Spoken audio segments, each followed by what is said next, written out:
Hong Kong right now on my 7-day quarantine, and I'm gonna write and record an album in 2 months. I got some cool concepts for it. In the next 7 days, I'm just gonna write a lot of stuff, and once I'm out of quarantine, I'm gonna start recording them. So let's fucking do it. One thing I realized is really useful for productivity and also just for general happiness is to stick to a nice routine. So here I have a Sigma routine for quarantine. I've split up work into categories of creativity and labor. It's going to be a good balance of creative work and laborious work, and hopefully I'll stick to it. Let's see what happens. First quarantine meal. There it is. Might as well talk about the concept I have for this album. So I'm going to think of this album as like the successor to 7 compositions from Shui, except this time it's going to be a more literal sort of representation of Shui through music. I'm going to try to be more synesthetic with my writing, so it's going to be less about exploration of techniques. I'm going to try to be more intuitive with my writing. I'm going to try and record all the instruments, all the sounds, only within Sheung. That's going to be the challenge. So that means I probably won't be using any drums, and I don't have my bass with me, so it's all going to be acoustic guitar, classical guitar, harp, etc. And so far today I've written 2 things. I've got this silly little canon thing, atonal canon.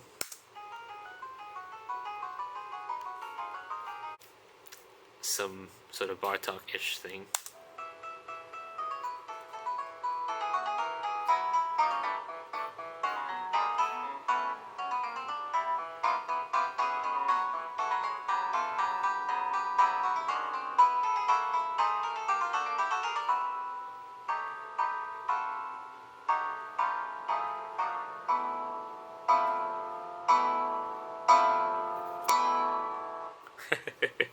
So one idea I've been thinking about a lot these days is the comparison between writing about something and writing of something. So a lot of the time music is written about something. You write a song about a thing or a person or a place. But the music itself isn't really a representation of that thing you're describing or that you're writing about. So for example, my song Ghost Gecko is written about geckos, but there's not a lot in the music that necessarily represents geckos. It's more like the lyrics are about geckos. Compare that to painting. If you're painting a gecko, it's a painting of a gecko, not a painting about a gecko. So what I'm trying to do with this album is to try and represent real objects in musical form. For example, I can make a piece of music that's of a dragonfly. Day 1 of trying to stick to the routine, it's really hard because I realized one day is just really long. Like, I think I've done a decent bit, so I'm not kicking myself too much because there's just not much else you can do after you finish writing a couple solid ideas. So I've written a thing for string quartet. The thing is, I don't have access to a string quartet, so eventually I'm going to have to arrange this for the instruments that I do have. But I do worry that it could be hard because, first of all, I don't have any instruments that could reach down to the cello register. Another problem is I don't have an instrument that could sustain the way a violin does. It is the 3rd of July and I'm now out of quarantine, heading back to my village for the first time in a year. And we're back. I'm vlogging like my next album a lot, I think, so. Does this thing still work? Fuck you. Fuck you. There we go. Mold inspection. Mold check. Mold check. Ponder the mold. Come on, ponder the mold. Here as well, a bit of mold there. I realized cleaning this house is going to be a bigger undertaking than I had thought. Luckily, the instruments are in a repairable state. It's gone moldy, especially the gimbri, but everything else should be kind of fine, I think. But yeah, I think I'm just going to focus the next day or 2 on just trying to clean the house. repair instruments, buy new strings, that kind of thing. And then I'm gonna record Lily and the intro. So these are like the simpler ones, just to kind of, test the waters and test the vibe. But yeah, day one in Sheung has been pretty good so far. Goal is to clean everything and inspect all the instruments and everything in this room.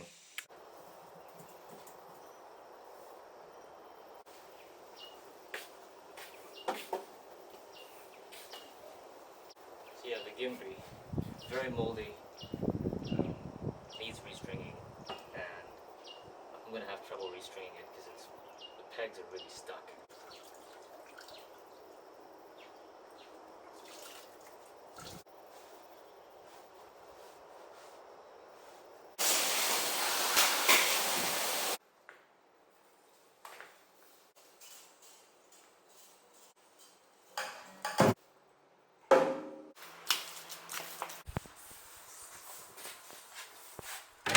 Okay, one last thing on the agenda today. I'm just gonna set up the studio, and tomorrow's plan is to record Lily and intro. The whole point is that I'm not gonna start doing the things I have planned for tomorrow just to feel more productive, even though I have the motivation to, because I want to save as much motivation and ideas for tomorrow as I can. So I always have some kind of momentum going. But yeah, today's been pretty good. Okay, and we're done with the first track of the album. Composition equals gardening. So I've decided to change the meaning of the track Lily. Originally it was about a dog. Now it's going to be about the flower.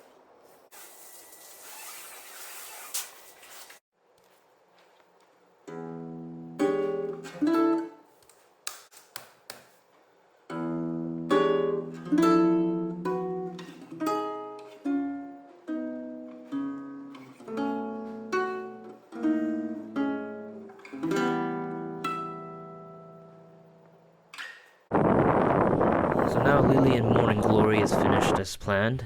Lily is a tune that was adapted from a track from Reflection Refraction, a track of the same name, but I've given it a new meaning this time around. It's about wild lilies at dawn, and Morning Glory is a musical depiction of morning glories unfurling in the morning.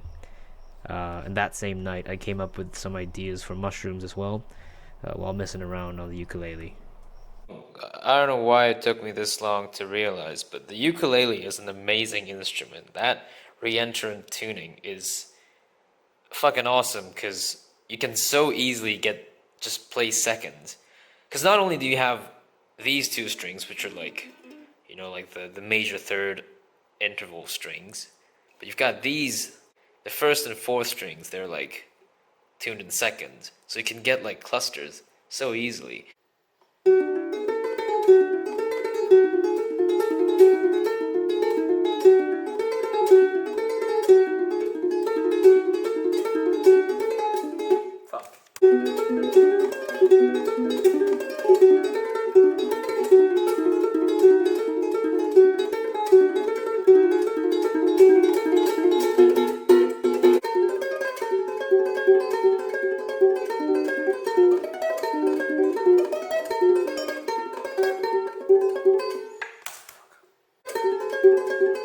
Fuck you.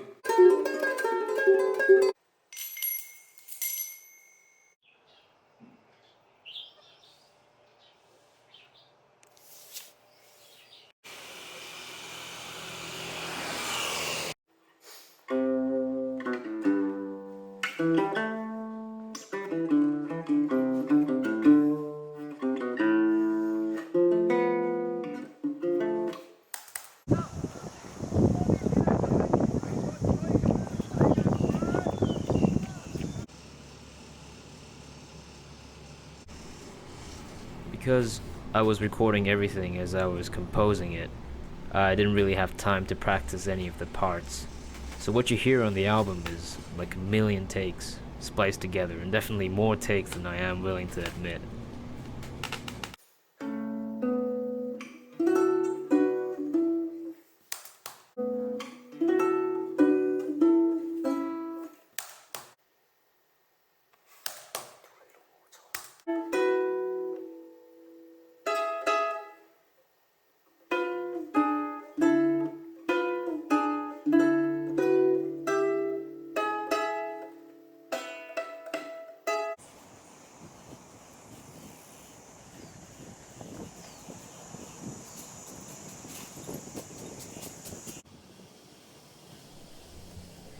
During the making of this album, I made it a point to spend a healthy amount of time away from work as well, and it was on these long bike rides that many of my best ideas were conceived.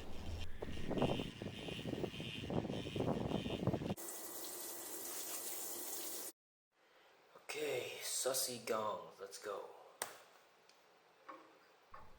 So Sussy Gongs is the working title of an unused track, which I later rearranged into Ode to Kai Kung Leng. The rearranged version, unlike Sussy Gongs, contains only wind and percussion instruments, and no guitars.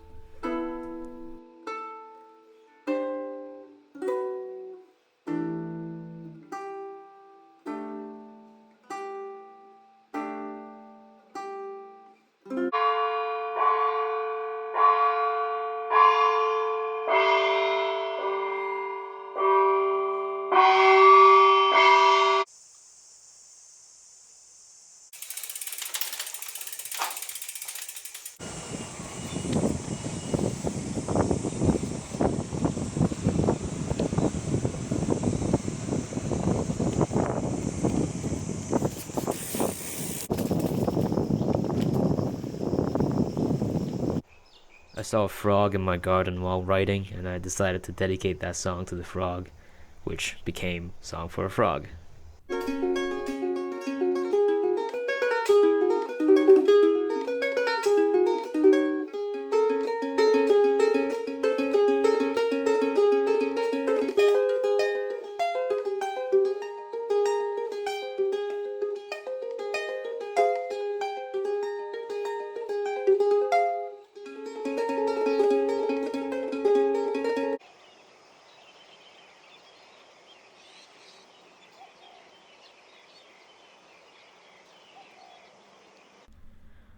On the 15th of July, I recorded a Dragonfly Purchase, which was already written and fully arranged while I was still in quarantine.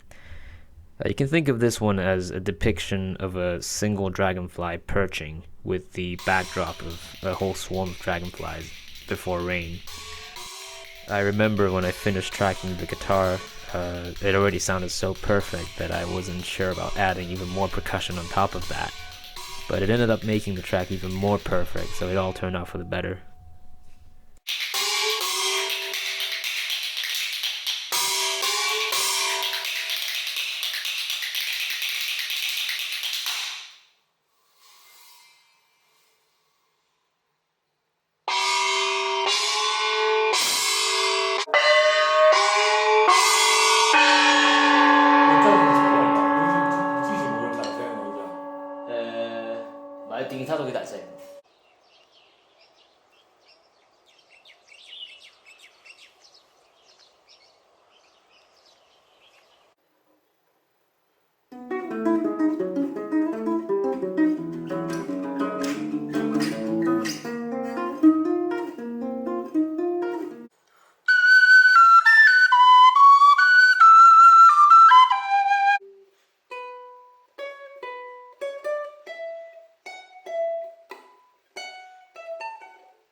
Ah, fuck you. I haven't played Facts in like a whole year. Let's see how that goes.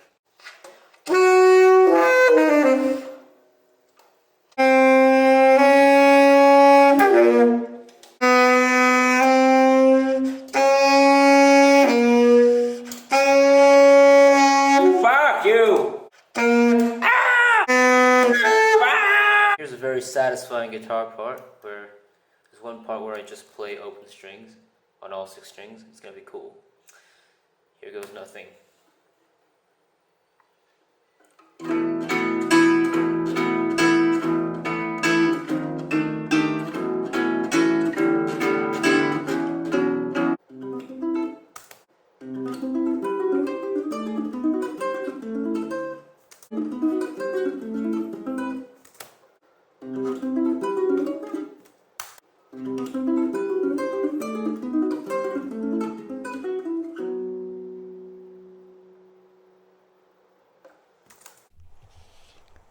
Flocks to a Garden is done after 4 days.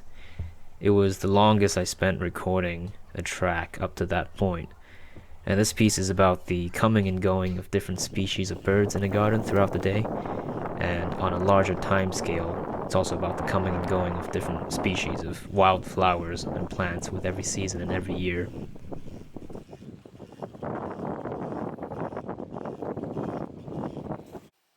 Little baby. Little baby. Just got done recording dream number 3. The whole idea for this was to just take the concept I had for a bigger composition and just take one part of it and make that a whole tune. It's going to be one of those short ones, it's like 20 seconds long. So mainly it is to isolate that one section and give it new meaning, but then it is also just practically to just see if that idea works for what I have in mind, which is arrangement for guitar or ukulele, because I had originally written that for a string quartet, and I gotta arrange it somehow for the instruments that I have available. So yeah, I think it sounds pretty good, and I can definitely use that for the bigger composition. So yeah, good to go. The bigger composition I'm referring to here is what would become the end bit of Cats at Night.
Fuck you! Do it, Omo.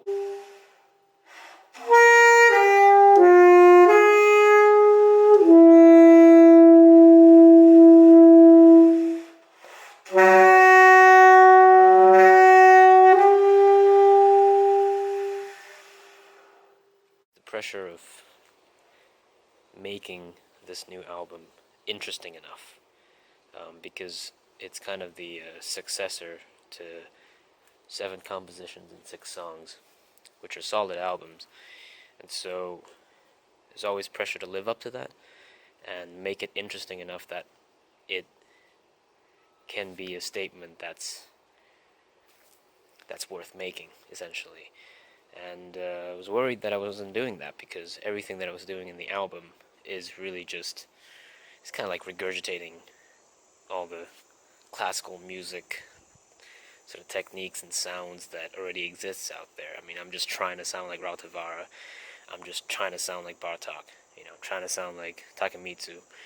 And it's like, there's nothing really new. And I also find that it's almost impossible to really innovate at my level, because, or at least in this genre, because I was never classically trained. And I don't play a classical instrument, so it's kind of like I'm not a part of that tradition. So it's really hard for me to innovate in this style. But then I realized it doesn't really matter, as long as I believe in it, as long as I write it and play it with enough conviction. I mean, at the end of the day, the concept itself is unique. How many classical suites are there about Sheung? There aren't many. So I guess that's what makes it unique. And these days I try not to think too much about it. After a month of working on this, about a month, I'd say, I finally sent this to a couple people,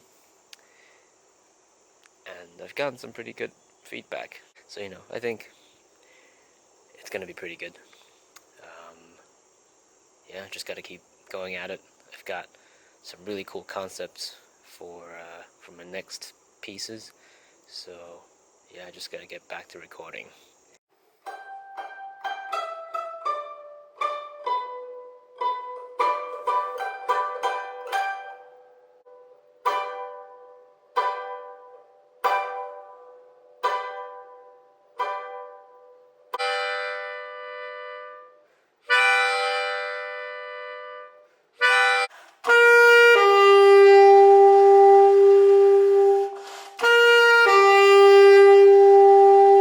So the tin whistles are a real pain in the ass to get to play in tune. So what I do is I would record a guide track on the guitar of what I'm going to play on the tin whistle, and then I would mute all the other tracks and play the whistles to that guitar track, so that I can focus more on being in tune with the guitar and thus the rest of the track. So you can hear over here.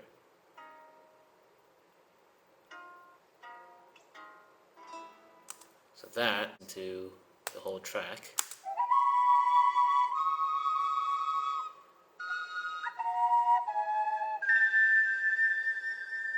Still very out of tune, but it's better than without the guide track.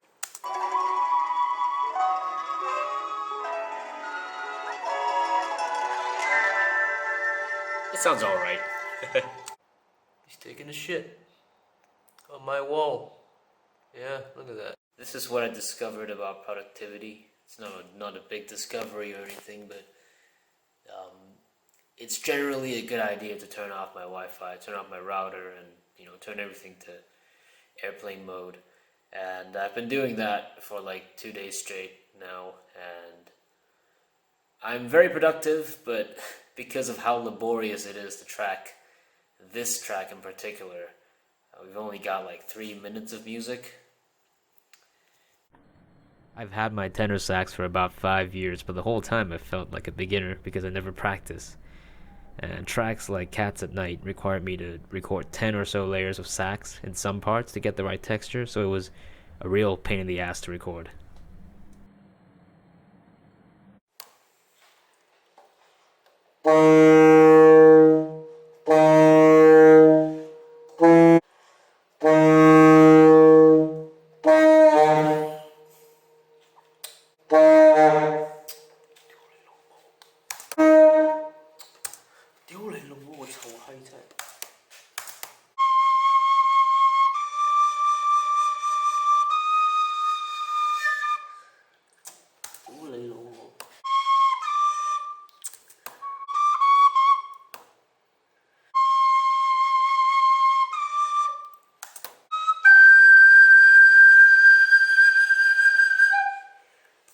This is way too laborious.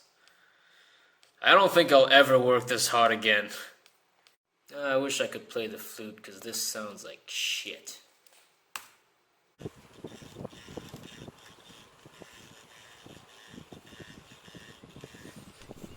For most of the album, I was consciously trying to finish each track as quickly as possible, and to not listen to them for about a week or two after they're done, so that way I could listen to them with fresh ears. With Cats at Night and the track The Moon, which took more than a week to record, it was way harder to be spontaneous and consistently creative. And at that time, I was increasingly feeling like I was on the verge of burning out. Just started recording the first 2 layers of Moon, and I just have this really strong feeling that it's just not worth it. It's just not gonna be it. Because it's gonna be another one of those really elaborate ones, much like Cat. But I don't know if it's gonna be good. I really don't want to do it. And in times like these, I just go on these vision quests, which is really just an hour-long bike ride. And almost without fail, this gives me much more clarity of vision.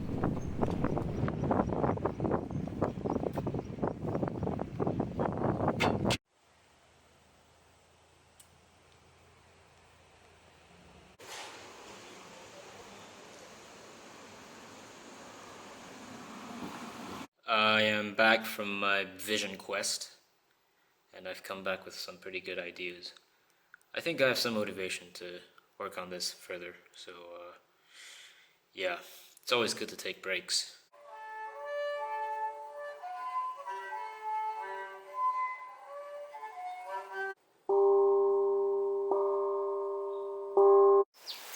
So I thought I'd talk a bit about the album, because whenever I release albums, I always have a lot to talk about them, but I never end up talking much about them, because I just think nobody's gonna really care. But if you've made it this far into the documentary, you might as well hear about it. Um, what can I say, man? It's gonna be my 10th album. It's gonna be my 7th solo album, and it's also gonna be the last installment to the Sheung Shui trilogy. So 7 compositions, 6 songs, and now however many observations. As I said before, I was kind of worrying that it might not be interesting enough. But I've thought about it more, and I've come to the conclusion that I think this album encompasses an aspect of my musicianship that is very different and very independent of the other 2 albums in the trilogy, and I think it is significant enough. It is the culmination of my musical growth in the past year. So even though I've been pretty dormant in terms of releasing solo albums, I mean, I haven't released a solo album in a year. So even though I've been quite dormant, I think this whole time I've been listening to a lot of new music, and even if I've spent a lot of time away from the melodic instruments, I've always been composing as well.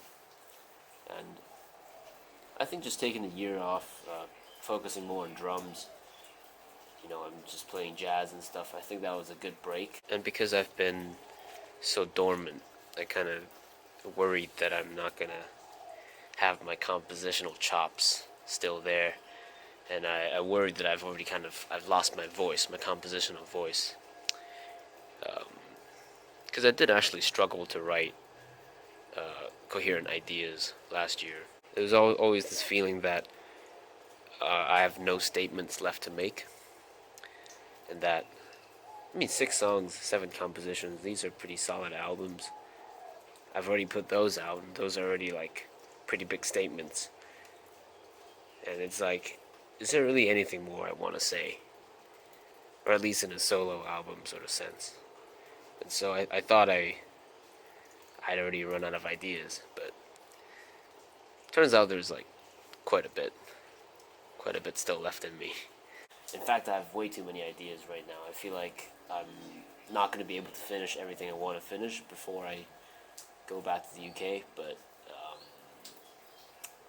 it's whatever. I think we got a good handful of tracks, and yeah, I just exported them and compiled them all together, like all the stuff I have so far, and I listened to them from start to finish, and I think it's a very complete, very nice album. I like it. So yeah, I got like 2 weeks left here, so I just gotta finish them. So with 7 compositions from Sheung Shui, I wanted to focus on the compositional aspect of the music. Well, at the time I felt that my production and my playing wasn't quite up to speed. So it just felt like the point of the music, like I wanted the audience to focus more on the composition instead of the actual sound. So it was more like a proof of concept of my compositions instead of the finished product. Or at least that's what I thought back then. And then 6 songs from Sheung Shui, I chose the word song because, well, these are pop songs. The focus is more on the songwriting. Just me as a pop songwriter.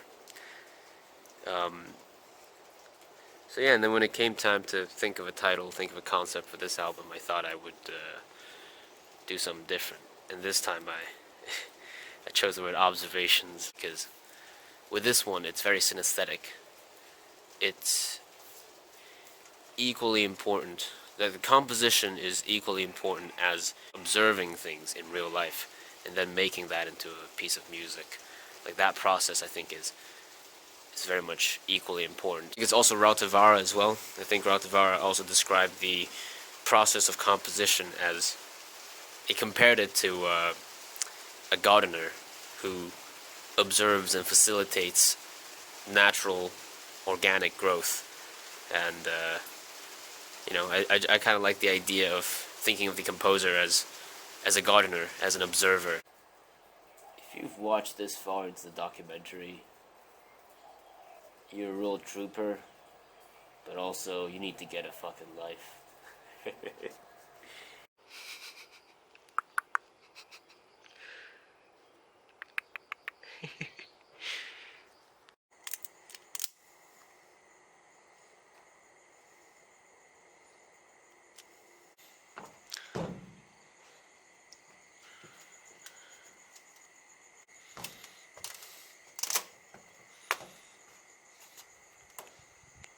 So the moon, right? The moon is terrifying. It's been up there for all of human history.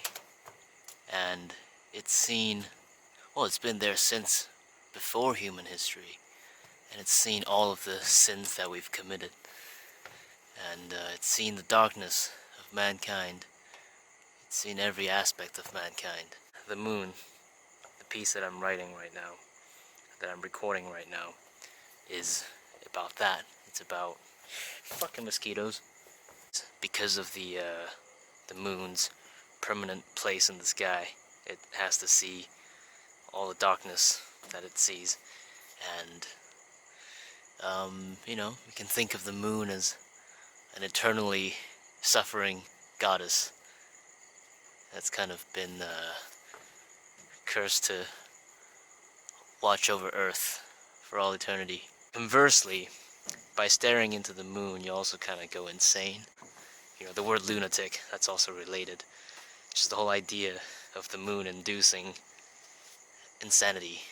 So, you stare into the moon for long enough, you start seeing the things that it's seen, and you start going insane as well. It's so fitting that the moon's full today. It just so happens to be, I think it's called the sturgeon moon.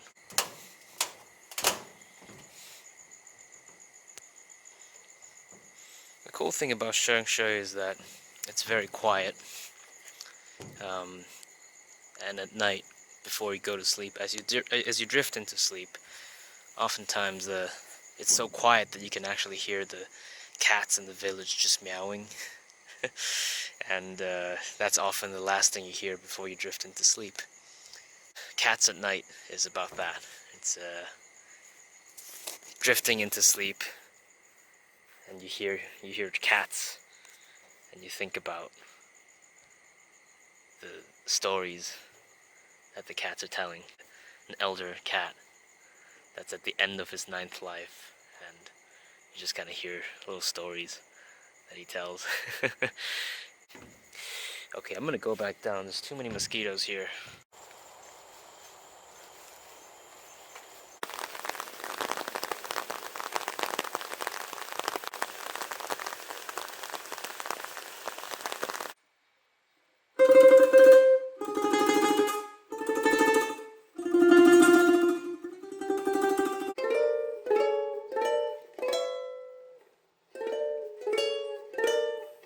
Fuck you.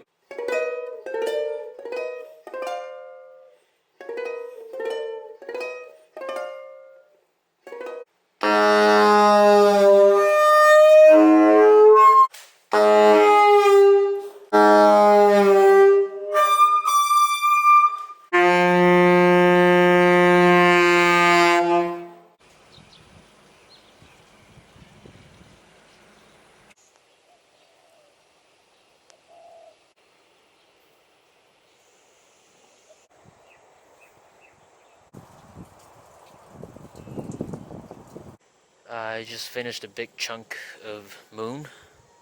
I've got to the end of the piece already.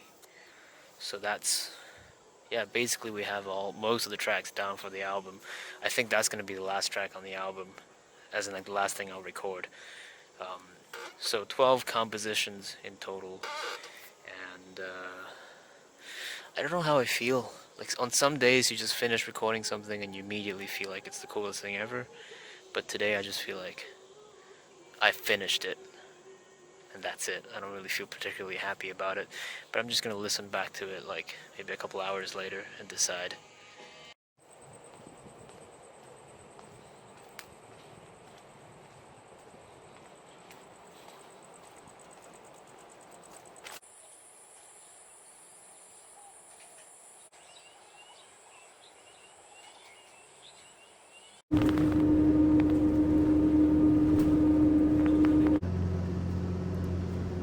Around this time, I started taking this minibus that takes me on a detour around Yunlong from Taipo instead of heading straight home to Sheung.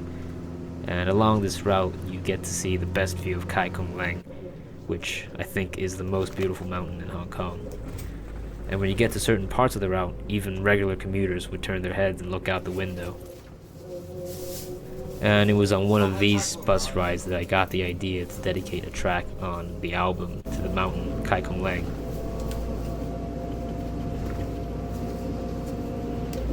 Okay, I've decided I'm done with the album, so now I'm already packing away all my instruments and all my equipment. Here's a bit of ceremonious cutting of the nails, because I no longer have to play the classical guitar. This feels really good, you know, because I hate having long nails.